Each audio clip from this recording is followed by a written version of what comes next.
porquanto para mim o viver é Cristo e o morrer é lucro. Amém? Eu vou ler na versão contemporânea, para a gente refletir juntos. Não importa que eu viva ou morra, vivo, sou mensageiro de Cristo, morto, sou prêmio. É a vida, ou mais ainda, não há como eu perder. Amém, queridos? Podeis assentar. Senhor, nós te agradecemos por essa rica oportunidade de estarmos aqui na tua casa, Pai. Senhor, a sua palavra foi lida, e agora, Jesus, que o teu Santo Espírito possa trazer discernimento para cada um dos teus filhos que aqui vieram, Pai. Eu me coloco nas tuas mãos, Senhor, neste momento, como instrumento teu. Senhor, usa-me de acordo com a tua vontade. Amém. Queridos, é muito gostoso pregar sobre prosperidade, sobre as bênçãos do Senhor, sobre o quanto Ele pode tornar a nossa vida abundante. E como eu disse aqui, se a gente adorar, se a gente confiar e se a gente obedecer, certamente as bênçãos de Deus virão sobre a nossa vida. E algumas vezes nós ficamos chateados, ou apreensivos e ansiosos, porque você está pedindo algo e esse algo não vem, não acontece. Eu queria dizer para você que o nosso Senhor, Ele olha para nós pelo prisma da eternidade. E se eventualmente aquilo que você pede, como o nosso Senhor é onisciente, Ele sabe todas as coisas, se aquilo que você está pedindo vai prejudicar a sua eternidade, Ele retarda e dá um tempo para você amadurecer espiritualmente e muitas vezes reconsiderar e refrasear o seu pedido. Amém? Mas Ele nunca vai deixar de te abençoar. Mas o projeto dEle considera a sua vida presente, mas Ele está mais preocupado com a sua eternidade. Amém? Hoje eu vou pregar um tema um pouquinho diferente. Você percebeu, né? Eu comecei lendo Eclesiastes 3, só a primeira parte, e eu disse: há tempo de nascer e tempo de morrer. Porque esta é uma realidade. A morte, ela é um evento que acontece na vida de todos. Na história da humanidade, as pessoas nasceram e morreram. Algumas nasceram e ainda estão vivas, como eu, né? Mas caminhando rumo a um ponto final, que eu não sei quando é. Gostaria muito que fosse lá pelo 100º ano da minha vida, né? Mas eu não sei, assim como você não sabe. Mas eu aprendi uma coisa: a morte para o cristão não é o fim da vida. A morte para o cristão é um início de uma plena, sublime e eterna comunhão com Deus. Amém? Por isso Paulo diz que o morrer é lucro. E por que falar sobre esse assunto, morte? Porque é importante. As pessoas não gostam de falar sobre esse assunto. E talvez hoje seja o momento oportuno e hoje o Senhor preparou para que fosse falado sobre esse assunto, para que nós refletíssemos. Porque nós vivemos numa sociedade que ela é materialista, ela é consumista e ela é fisiológica. E normalmente as conversas e as reflexões não têm um conteúdo espiritual. As pessoas falam sobre trivialidades e coisas frívolas. E há um momento sim de nós pensarmos, de nós refletirmos. A maioria das pessoas evita falar sobre assuntos que possa ter uma conotação negativa. No entanto, a morte, ela é um fenômeno real e nós precisamos refletir sobre isso. A morte, ela é universal. Eu diria que ela é universal, e ela é muito mais universal que a vida. Porque nem todos vivem, mas todos morrem. Nem todos têm a oportunidade, por exemplo, de viver como um cristão, com a vida abundante, se ele confiar, se ele adorar e se ele obedecer, você vai viver. E ainda vai ter a possibilidade de viver a eternidade. A morte, ela é para todos, para ricos, para pobres, para homens, para mulheres, para crianças, para idosos, para ateus, para religiosos. Ela não escolhe. E ninguém pensa em morrer. Foram poucos os améns que eu ouvi quando disse é tempo de nascer e tempo de morrer. Só o Wilson que falou um amém aí. A maioria das pessoas não estão preparadas para essa dura realidade que ela pode chegar a qualquer hora, sem avisar e sem pedir licença. E quando ela chega, sobretudo quando é com entes queridos, com amigos que nós temos uma ligação profunda emocionalmente, é uma dor muito grande. É a dor da separação.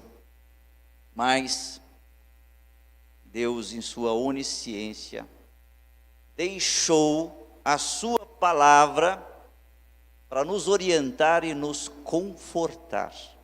E mais, para nós entendermos a importância desse evento nas nossas vidas, para nós nos prepararmos para este evento e para nós entendermos que após esse evento tem continuidade. E hoje a pergunta para nós refletirmos é: você está preparado para esta continuidade? Você tem se preocupado com esse evento na vida dos seus entes queridos e a continuidade que isso vai ter na vida do seu ente querido quando houver esse momento de separação? Você tem falado das bênçãos do Senhor, falado do Evangelho do Senhor para essas pessoas? Hoje, essa é a pergunta que nós trazemos aqui para a nossa reflexão. Porque todos, sem exceção, é afetado por esse evento. Salomão foi muito sábio quando escreveu essa poesia: há tempo de nascer e há tempo de morrer. No Salmo 89, eu vou ler para você, se você quiser acompanhar na sua Bíblia, na sua versão, não tem problema nenhum.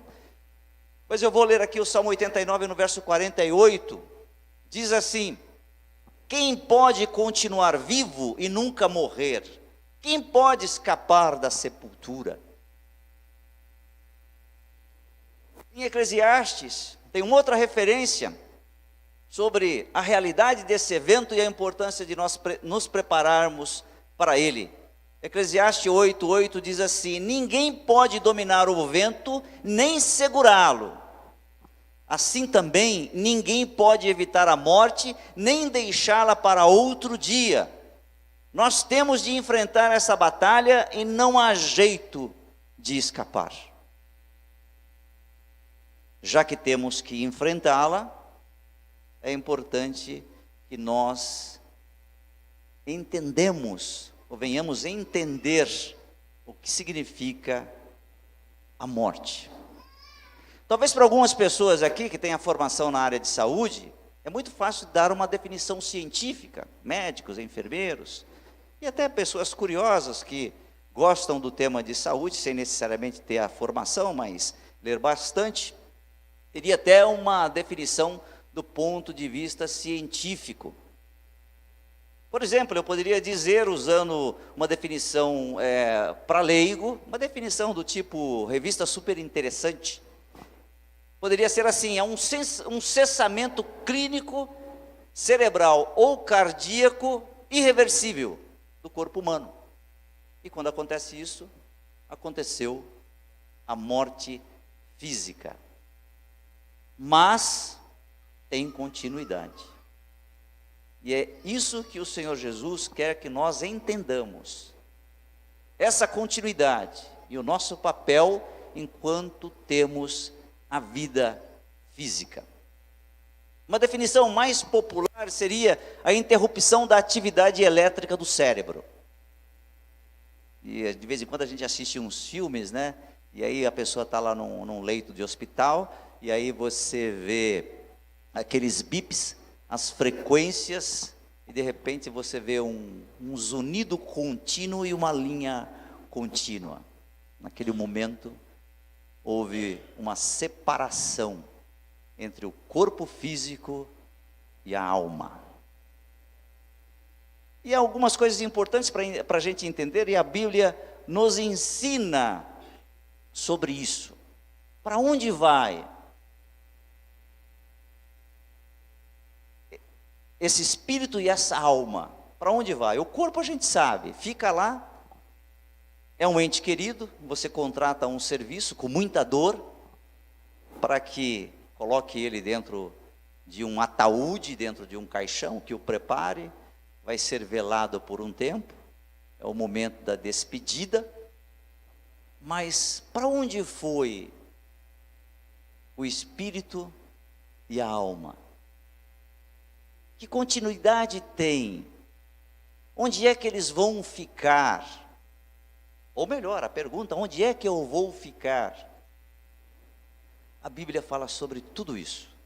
E é importante que nós compreendamos o que significa isso. E, sobretudo, compreender porque isso está sendo dito hoje, no dia 16 de outubro de 2016. Certamente o Espírito Santo vai tocar no seu coração e vai trazer discernimento para você. Lá em Romanos, capítulo 6, verso 23, fala desse porquê, que há uma ruptura. Por que há a morte? Nós somos criados para a eternidade. Mas infelizmente, na história do ser humano, houve um evento que complicou e prejudicou essa continuidade. Mas pela graça e pelo sacrifício que o nosso Senhor Jesus fez por nós, nós temos a possibilidade de ainda ter uma vida eterna. Romanos 6, 23, pois o salário do pecado é a morte, mas o presente gratuito de Deus é a vida eterna que temos em união com Cristo Jesus, o nosso Senhor. Por conta de um pecado cometido, nós ganhamos a morte. E ela vem e causa toda essa dor que eu comentei aqui. Nós nascemos imortais. Esse foi o projeto e a concepção do ser humano. Mas por causa do pecado, nós nos tornamos mortais. Como tem vida após a morte? Pela graça de Deus, pelo sacrifício que Ele faz, dando o seu Filho unigênito para nós, nos é permitido ir para algum lugar. E é desse lugar que eu gostaria de falar e que a Bíblia esclarece também. Lá em Jó, no livro de Jó, no capítulo 14, verso 14, só a parte A, diz assim: mas será que alguém tornará a viver depois de ter morrido? A pergunta de Jó se perenizou ao longo da história da humanidade. E até hoje, essa pergunta tem algumas variações. E você já ouviu, provavelmente, de alguém, de um colega, de um familiar, que perguntou: será que há vida após a morte? Será que nós teremos lembranças? Se a gente vai para algum lugar, será que lá a gente vai lembrar da nossa vida terrena? Será que lá a gente vai ter emoções? Teremos emoções lá? Será que lá nós vamos ter os sentidos? Nós vamos ter o tato? Nós vamos ter o paladar? Será? Eu tenho certeza que essas perguntas já passou na sua mente em algum momento. E talvez alguém te perguntou e você não soube responder. E você sabe que o cristão deveria saber responder a essa pergunta? Sabe por quê? Porque a palavra deixa muito claro, muito transparente todas essas respostas. Então, se você não sabe responder essas perguntas, hoje você vai entender e vai ter as referências bíblicas para você se aprofundar mais adiante. Mas tem muito mais na palavra de hoje. Essa pergunta é uma pergunta, ou essas perguntas, será que eu lembrarei? Será que tem uma vida depois do momento em que eu morrer fisicamente? Essas perguntas, elas são muito mal resolvidas na maior parte da população, inclusive de muitos cristãos. Sabe por quê? Porque não leem a palavra. E essa bússola é extremamente importante que nós a utilizemos para todos os dilemas da vida. A Bíblia tem respostas e vamos dar algumas indicações.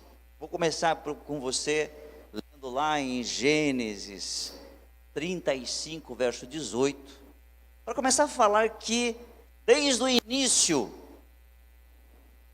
já havia registros de um lugar que todas as pessoas que morriam iam para lá. Há registros de que há alguma coisa além do corpo físico. Gênesis 35, 18 é o momento em que Raquel morre, ela dá à luz a Benjamim e ela morre. O parto foi difícil e ela morreu. E veja o que está escrito lá no verso 18 do capítulo 35. E aconteceu que saindo-se-lhe a alma, porque morreu. Ou seja, quando nós morremos, alguma coisa sai da gente. E para onde vai? A morte é uma separação, onde espírito de vida e alma deixa o corpo. E para onde vão? E até o final da mensagem você vai entender porque nós estamos falando num domingo um tema tão delicado como esse. Eclesiastes 12, 7 diz assim: o espírito retornará a Deus que primeiramente o soprou. Muito bem, o espírito de vida vai para Deus, mas e a alma? Vai para onde? Vai para um lugar, e eu vou depois pelo menos citar 2 ou 3, porque existe 62 registros sobre esse lugar no Velho Testamento. Então, para eu ler aqui 62 passagens, são muitas passagens, eu vou ler apenas 2. A Bíblia chama esse lugar de Seol ou Sheol. Aparece 62 vezes no Velho Testamento. No Novo Testamento ele aparece com outro termo, por conta de ter sido escrito boa parte em grego. O termo Seol é do hebraico e significa mundo dos mortos. Gênesis 25, verso 8, a morte de Abraão. Ele estava com 175 anos. E vamos ver como foi registrado. Lá no verso 8 do capítulo 25 de Gênesis diz assim: ele morreu bem velho e foi reunir-se com os seus antepassados no mundo dos mortos, no Sheol. Em algumas traduções você vai encontrar a palavra sepultura. Gênesis 37 e 35 tem outro relato importante. Foi quando Jacó ficou sabendo da falsa notícia que o seu filho José tinha sido morto. Na verdade, José, naquele momento, não estava morto, ele estava sendo vendido, negociado por mercadores. Mas Jacó teve a notícia. E veja novamente o mesmo termo, Gênesis 37, versículo 35.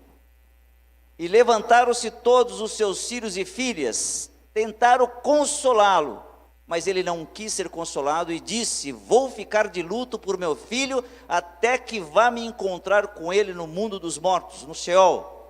E continuou de luto por seu filho José. São só duas menções das 62 no Velho Testamento. Ou seja, existe um lugar, queridos, aonde todos os que morrem vão. Mas talvez o ponto alto de todas as explicações que há na Bíblia sobre este lugar foi relatado por Lucas. E tem um detalhe importante que nós devemos saber a respeito de Lucas, quando nós lemos os relatos, os registros dele. Lucas era médico. Lucas era criterioso, como todo acadêmico é.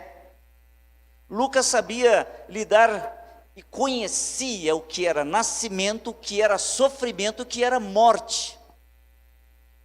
Então esse relato é muito importante, porque tem uma precisão muito grande quando ele relata aquilo que foi, ou quando ele registra aquilo que foi relatado por Jesus. Eu vou ler para você na versão contemporânea. Se você quiser ler na sua versão, pode acompanhar. A versão contemporânea, eu gosto muito dela, porque é uma versão com um português bem simples e bem coloquial. E esse relato está lá em Lucas 16, do verso 19 ao 31. Eu vou ler para você. Mas preste atenção nos detalhes, porque são nesses detalhes que tem um grande aprendizado para nós. E, sobretudo, o porquê que nós estamos falando disso hoje. Lucas 16, verso 19 a 31, é o relato de Jesus. Não é uma parábola de Jesus, é um relato. Se é um relato, foi um fato acontecido. As parábolas de Jesus, ele nunca usou nomes, e nesse relato, ele cita pelo menos 3 nomes. Ele cita o nome de Lázaro, depois eu vou ler para você. Ele cita o nome de Moisés. Vamos ler aqui que você vai entender. Vamos lá.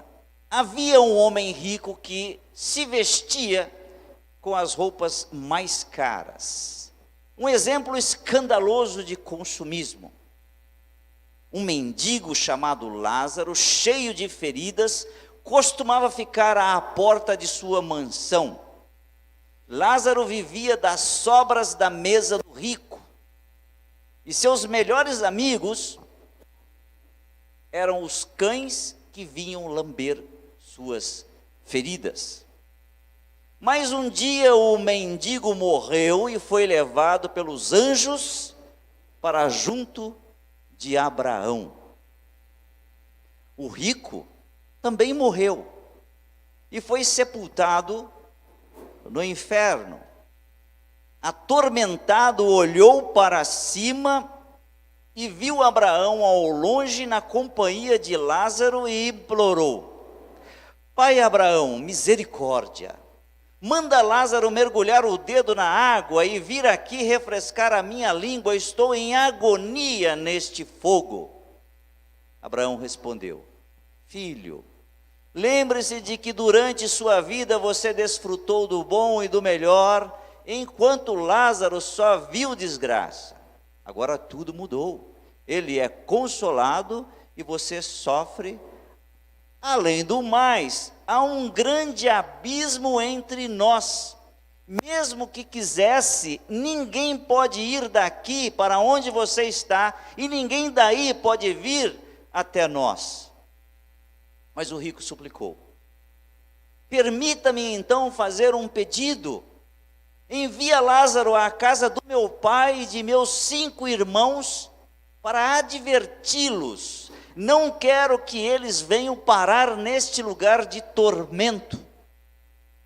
Abraão responde: ele já tem Moisés, ou eles já têm Moisés e os profetas, que os ouçam. Eu sei, pai Abraão, disse o homem, mas eles não estão ouvindo. Agora, se alguém voltar dos mortos, eles vão ouvir e mudar de vida. Mas Abraão afirmou: se eles não ouvem Moisés, nem os profetas, ninguém que volte do mundo dos mortos irá convencê-los. Queridos, esse relato nos traz algumas respostas muito importantes. É importante que a gente leia a palavra de Deus com muita atenção, com muita reflexão, sem estar com sono, sem estar estressado, com muita calma, a ponto de você fazer algumas perguntas e tentar criar na sua mente a imagem do acontecimento do relato. Então, quais são as respostas? Existe vida após morte. Existe uma continuidade. Existe um lugar que tem 3 divisões. Não sei se você percebeu. São 3 divisões. Tem um lugar, vou tentar aqui criar no espaço uma ideia geográfica desse lugar. Vamos supor que tem um lugar à esquerda, onde estão os justos. E lá não está calor. Inclusive lá tem água. Não sei se são cachoeiras, rios, mas é um lugar prazeroso. É um lugar que no Velho Testamento é chamado de seio de Abraão e no Novo Testamento é chamado de paraíso. É um lugar onde os justos vão habitar depois daquele momento onde houver a ruptura com essa vida terrena. Esse é um lugar. Este lugar, pelo relato, ele está ligeiramente acima do lugar aonde está o homem rico. Por que ligeiramente acima? Porque no relato diz que ele olhou para cima. Então é ligeiramente acima. Provavelmente ele está num lugar mais profundo. E tem mais um detalhe. Ele conseguia ver. E ele pede para que o pai Abraão mandasse o Lázaro ir lá, molhar a garganta dele, molhar a boca dele. E o pai Abraão fala que não dá, porque tem um grande abismo separando esses 2 espaços. Quando a gente lê a Bíblia com atenção, a gente vai encontrar essas referências lá no Apocalipse. E lá no Apocalipse, esse grande abismo está na Terra, no planeta Terra, e é onde estão aprisionados os anjos ruins, os anjos maus que participaram da conspiração junto com Satanás. Estão presos lá, e há as profecias de que em algum momento esses demônios, esses anjos aprisionados vão ser soltos para atormentar a Terra. Só que graças a Deus, nós, os cristãos, já estaremos com o Senhor, porque, de acordo com a palavra, esse evento vai acontecer depois do arrebatamento da igreja. Amém? Mas é importante a gente entender essas coisas. Bem, então tem esses 2 lugares. Um é um lugar de tormento. Um é um lugar profundo. É uma câmara embaixo da terra. Existem alguns estudos, e aí não só de teólogos, mas de cientistas, que evidenciam sim um lugar onde é muito quente. E nós sabemos, pelos estudos da geografia ainda do primeiro e segundo grau, do ensino fundamental, que quanto mais profundo e mais próximo do centro da Terra, tem uma coisa chamada NIF, não é isso? Vocês se lembram disso ou não? Que é uma bola de fogo, tem lavas, tem... E que de acordo com os ensinamentos da Bíblia, lá será o lago de fogo, aonde lamentavelmente os injustos, de acordo com o Apocalipse, a besta, o falso profeta, serão, e o Satanás será lançado lá. Mas voltemos ao assunto aqui. Por que nós devemos ler com atenção e se preocupar com isso? Porque eu tenho certeza que você quer o melhor para os seus entes queridos, para os seus amigos. Assim como aquele homem que tinha um pai e 5 irmãos, também queria. Ele estava lá, no inferno, num lugar de tormento. E ele pediu. Há um autor, sujeito, eu gosto muito do que ele escreve, chama-se Perry Stone. E num dos seus trabalhos ele diz assim: os mortos estão orando para que você não vá para onde eles estão. Ele fala que esses mortos são os mortos que estão no inferno. E certamente aquele homem rico estava muito preocupado. E lá onde ele estava, ele sentia sede. Significa que existe sensações neste lugar. Ele tinha memória, porque ele se lembrava de Lázaro e ele se lembrava da vida boa que ele tinha lá. Ele estava preocupado em não deixar que nenhum ente querido dele fosse para lá. Agora vamos pensar. Nós temos uma rica oportunidade, queridos, de ajudar os nossos entes queridos. Você é cristão, você já tem a sua convicção, você já sabe para onde vai. Você não vai para aquele lugar, você vai para o lugar aonde Lázaro está. Você vai para o paraíso. E nós temos, querido, uma responsabilidade grande de levar o evangelho, de levar uma oportunidade de salvação para aquelas pessoas que nós amamos.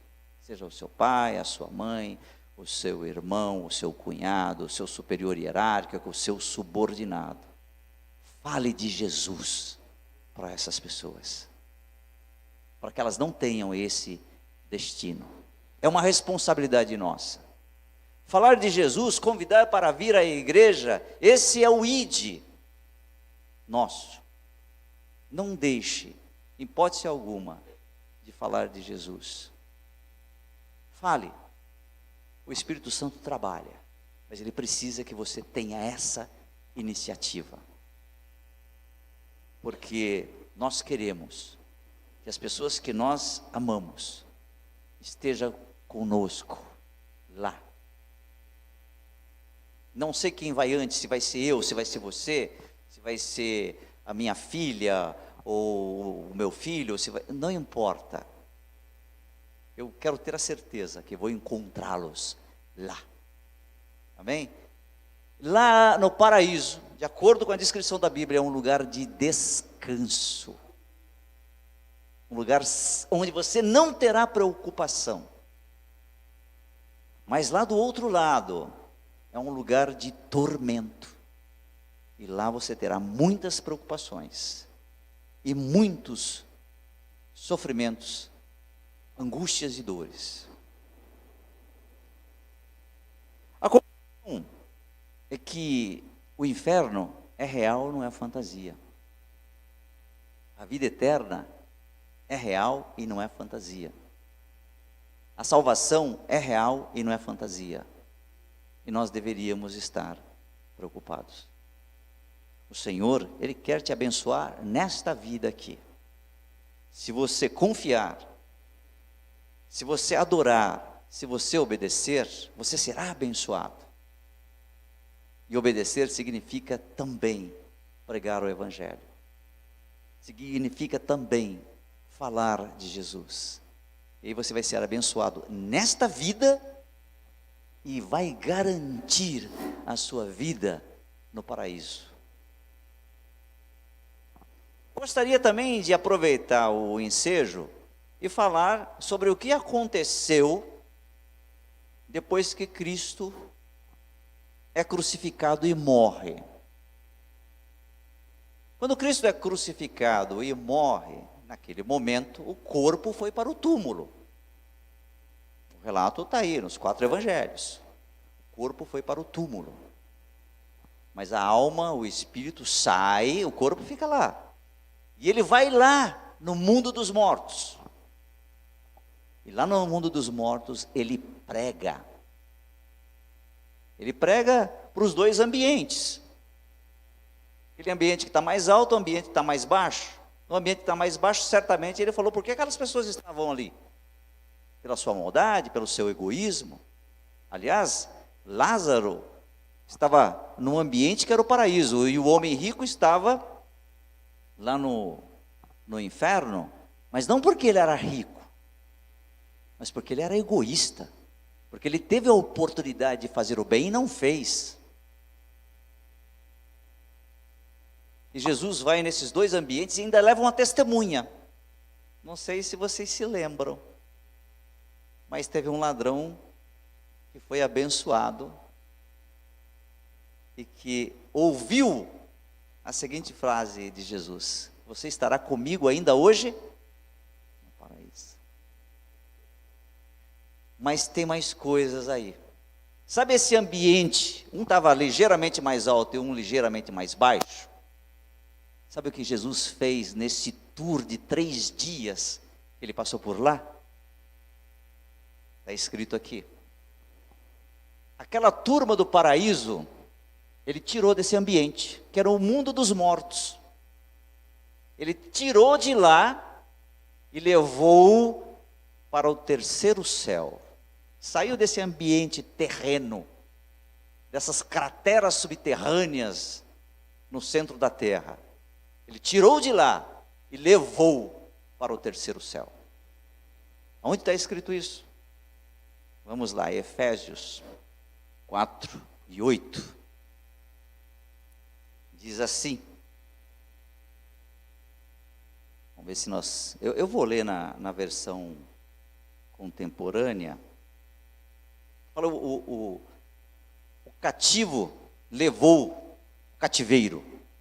Saiu de lá e foi para as alturas. Mas se a gente ler o contexto inteiro, fica mais fácil de entender. E eu vou ler na versão contemporânea. Tá? A verdade é que pela graça generosa de Cristo, cada um de nós tem seu dom. O texto que comprova isso é: ele subiu às altas montanhas, venceu o inimigo e tomou o despojo, e depois distribuiu tudo entre o povo como um presente.